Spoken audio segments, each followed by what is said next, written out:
Hi everyone, Janie here. Welcome back to my garden and welcome back to my 30-day garden transformation challenge. It is already day 7 and I can't believe we're 1 week in. When I started this challenge, my goal wasn't to completely renovate my garden in a month. It was simply to get outside every day, put my gardening boots on, complete a few small daily tasks, and focus on one area that needed a little extra attention. In just 7 days, we've deadheaded the long border, cleaned up all those little bits of clutter that somehow collect around the garden, refreshed containers, spread mulch, fertilized, removed plants that no longer brought me joy, and even trained my Eden climber up the arch in the orchard garden. Not to mention all the fertilizing we've done, all the weeding we've done, and even planting some plants out of my plant stash. None of those jobs were huge on their own, but together they're already making the garden feel more cared for, more intentional, and more like the space that I want it to be. It's a great reminder that gardening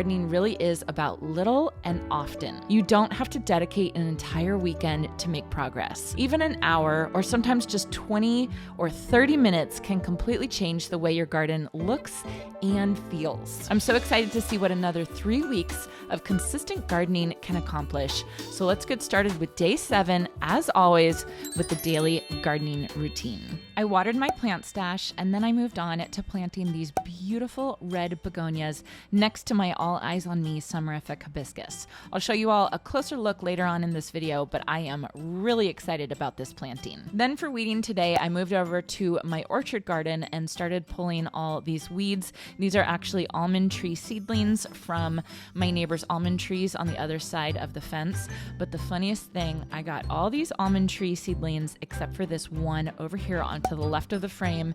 I left it, I watched the whole video, and I completely missed this giant weed right here, and I'm pretty sure that weed is still there. So I'm gonna have to get that one tomorrow.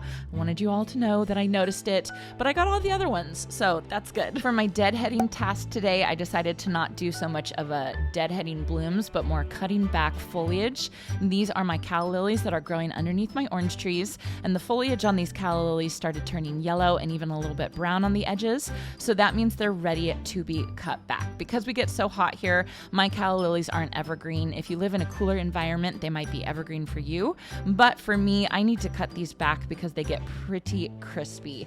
And when you see them start to yellow or even turn brown, you know the rhizomes have soaked in enough energy, kind of like regular bulbs. And so I cut them all back. They look a lot neater and they're ready to sprout new growth and eventually new blooms once the cooler weather returns. And last but not least, I focused on fertilizing one area of my garden, and I worked in this area of the orchard garden and sprayed my plants with Proven Winners water-soluble fertilizer. I always like to remind everyone I like to use the Miracle-Gro Hose End sprayer because it's 1 tablespoon of fertilizer diluted to 1 gallon of water, which is exactly what the Proven Winners water-soluble fertilizer is, and it makes it really easy. But if you notice that yellow flower, that is the Ladybird Sunglow Oenthera, and that plant actually does not like fertilizer, so I skip that plant. I always skip that plant when I fertilize, as do I skip the lemon coral sedum along the border. I don't like to fertilize that one. But the Senorita Rosalita Cleome, or Cleome, that one is interesting. This is actually my first year growing that one, but it is a non-seeding variety, meaning Proven Winners has bred that plant to not set seed and actually to keep blooming all season long, meaning it's gonna bloom and bloom and bloom, and it's gonna need a little bit more fertilizer, a little bit more food than a traditional Cleome. So I think it's important to fertilize that one. So far, that plant has been really great. This is the first year I've planted it, and I've really enjoyed the blooms that I've had. They've basically been non-stop. Monty, are you making the birds mad? Oh my goodness. Funniest thing just happened. I was just fertilizing over there, and these birds just went for Monty. Was just like following him around the garden, like dive bombing him. He must have gone up to their nest or something. What are you doing? You're making everybody so upset. Do you need to go inside? I think they were swallows. And I've heard that those birds will kind of attack to protect their nests. But that was crazy. Monty, what did you do? You made the mom and dad so upset. Where's their nest? I don't even know where he was. I feel like he was over in the long border or something like that. That was What did you do, huh? All right, so I've been working on my daily gardening routine for day 7. We're on day 7, my goodness. I watered my plants, and then I came over to the orange tree over here in my orchard garden, and I weeded underneath this area. We often get some almond seedlings that come up, and they're so hard to pull out, but got to pull them out or else they'll grow in and I will not be able to get them out at all. So I got those out. I did cut off some of the suckers underneath this orange tree. We did have the arborist come last year to limb it up and prune it. So I don't want to do it this year, but I am going to be continually taking the suckers off and all that kind of stuff. And then for deadheading, this isn't exactly deadheading because it's not cutting off spent blooms. It's actually cutting off spent foliage. I attacked my calla lilies back here. I have a grouping of calla lilies underneath my orange tree, and it's just that time of year that you kind of want to cut back your calla lilies to the ground, cut off all the old foliage, and they'll flush back out with new foliage once fall and winter comes and all that kind of stuff. So just kind of cleaned up this area. I think it looks a lot nicer. And I did fertilize over here along the pathway, and this is actually where I'm going to be working today for my focus garden task. But before I get to that, I want to show you all a little closer look at what I planted today because I'm actually really excited about it. So yesterday I was showing off my All Eyes on Me summerific hibiscus right here, and it's just still looking absolutely gorgeous, beautiful. And after I was talking about that, I thought it would be really nice to bring out the red eye of this All Eyes on Me flower. Look at how beautiful that is, because I already have the pink in the Super Tunia Vista bubblegum right there. And so I had this little spot open right there, and I had a couple of these nonstop maca cherry begonias that I got from Bloom's wholesale nursery. These are sun to shade, probably more shade for me. They get, they get 8 inches tall, 9 inches wide. It's just a tuberous begonia, and I just thought they would be so pretty right there to kind of pull out the red in the eye of the All Eyes on Me hibiscus. Isn't that pretty? So it just kind of further wraps up this little vignette. If those grow in and look really pretty and bloom well. I don't know anything about these plants, but I just think that they're so pretty. So anyway, I just wanted to show you all that. I thought that that was really, really fun. So now what I'm going to do is I am going to focus on pathways today. I love planting very thickly. I like planting a lot of plants, and I like planting them close to the pathways, but you can see what happens after a couple years. The plants just get absolutely massive, and I have to cut them back. And day 1 of my 30-day garden challenge, I cut back a whole bunch of plants in this area of my orchard garden, and it looks 1,000 times better. It looks so much better just to have my pathway back. So now I'm just going to continue doing it over here. You can see I have a lot of my verbena, and then I have a lot of my Oenthera, previously known as Calliophis, now it's called Oenthera, just kind of growing over the pathway. So I kind of want to clean that up a little bit, and then maybe clean up some of the plants that I have here. I have some plain the blue salvia I need to deadhead a little bit, some yarrow I need to cut back. I do want to kind of cut back this orange tree a little bit because you can see how it's like in the pathway. So I think I want to cut that back. This one I think is okay. I did want to show you all this pineapple lily that I have growing here in the Oenthera. This pineapple lily is so funny because I had planted it, I think I planted 3. I'm pretty sure I planted 3, and I thought the first year it started growing and it just kind of scorched and I thought died. And so I thought I pulled them out, but apparently I left the bulbs in, and they keep flushing back every year with the foliage though. It hasn't flushed back with the blooms yet.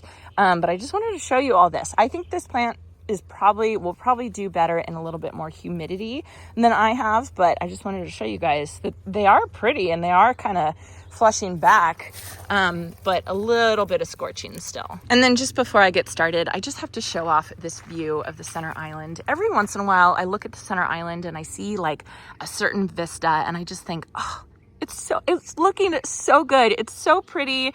I love the different foliage colors of the little gem magnolia, the rising sun redbud, the variegation of the echium, the green, the beautiful green of the El Nino Chitalpa. Oh, I just think it looks so pretty. And it just makes me really, really excited when all of a sudden I look up or I turn my head and I'm just really happy with what I see. Because this property, it's taken me a long time. It's taken me a solid 3 years to get to that point where I can kind of brag about it, I guess is what I'll say. I just think it's looking really, really good, and I have to show it to you guys. All right, let's get started with the work.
I am tired. That was a lot. That was a lot of work cleaning up back behind this orange tree. And then I did cut or prune back a lot of this orange tree. And this orange tree has ants all over it, which is very unpleasant to deal with. But I do think it looks a lot better. And now my pathway is totally clear. It looks great. I did clean up this. You can see, I think that this looks really, really good. I still have to do more deadheading of the plain the blue salvia and the yarrow over here. But honestly, I'm kind of spent for today. I'm kind of done. And I'm telling myself, like, okay, don't overdo it, because I got to get out here tomorrow and I got to do the same thing tomorrow. I can come and deal with this tomorrow or another day along the 30-day challenge. I'm just trying not to overdo it any one day. I am so sad about these tater tot thuyas over here. They are so scorched. Ugh. I hope I'm going to leave them in for another year and see if next year they'll look better. Like maybe over the winter, I'll kind of trim them back. But man, this is one of those plants. I thought I could push it because I have planted other arborvitaes in my garden and it's been totally, totally fine. But these tater tots, they just could not handle they couldn't handle the sun. You can see they're only scorched on one side. So that's how I know. It's not like a watering thing or anything like that. It's just our sun is just too intense for them, but that's okay. Anyway, so that is going to be it for today. I've got to go inside and sit down and rest and maybe have another cup of coffee. I hope you all enjoyed this and I hope you all have a chance to get in your garden today.